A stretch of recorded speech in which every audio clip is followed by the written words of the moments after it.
So in 2017, Oh.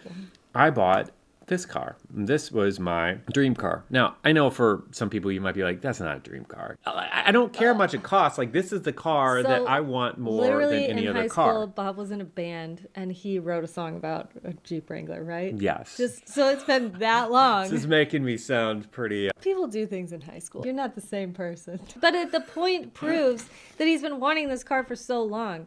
And so when opportunity presented itself, it was like, let's go get a Jeep. And it was so much fun. I had no idea how much fun they are. Yeah, but my point here is, if you're having an issue with me having a Wrangler as a dream car, and you're like, the dream car should be $250,000, like, I don't care. This is the car that I want, and I'll explain why. Essentially, a Jeep Wrangler has a unique combination of 3 different things that make it the most attractive to me. So number 1, you can put the top down, you can take the doors off. Okay, there aren't many cars that you can do this on. And so for me, that replicates some of the motorcycle experience that I don't have anymore. Right. Well, and even when you had a motorcycle, you're like, I'm not going to be an idiot and not wear a helmet. I have kids, I have a family. But when you have a helmet on, you lose the feeling of the wind in your hair. Is that accurate? I don't love wearing a helmet, but I'm going to wear a helmet if I'm going to be on a motorcycle. But with the Jeep, I don't have to wear a helmet. How great is that? Helmet's not required. So it's got that. Can you imagine if you wore a helmet riding around in the Jeep? We could do that. We could do that. So that's the first one. The second one is that it's 4-wheel drive.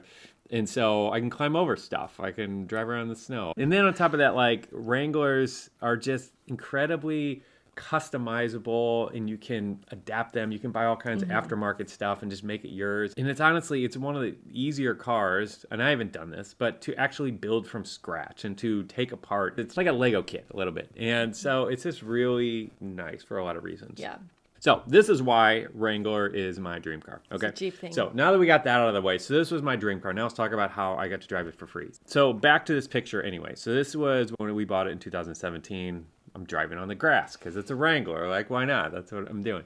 And so I bought the car at this point for $8,400 is what I paid for it. Okay. So that was fun. I was a little bit older, but it was fun getting it. Only $8,400 for me. What was my dream car? And again, I didn't need a brand new one because I honestly feel like for a Jeep, I don't know, it feels more authentic and better to have it be a little bit older. And I like broken in cars. So it was the thing that made the most sense for me. So bought it $8,400. So this brings us to today or yesterday.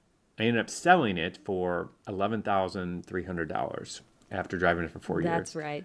You heard that right. So anyway, so that was a fun victory for me, and I was pretty excited about that. Stepping back, so if I look at this, basically $11,300 to $8,400. If I add in, so we didn't have a car payment anytime, we bought it with cash. A couple small repairs. I think we bought a starter for $150, replaced a battery or something like that. And then insurance costs, which were pretty low because it was a little bit older. Anyway, add all that up. I think I'm still coming out ahead, maybe by $1,000, $1,500. So, plus all the fun and memories. But yeah, but that's what's awesome. It's like driving a car for free, being one that you really want. That's a pretty cool thing. Yeah.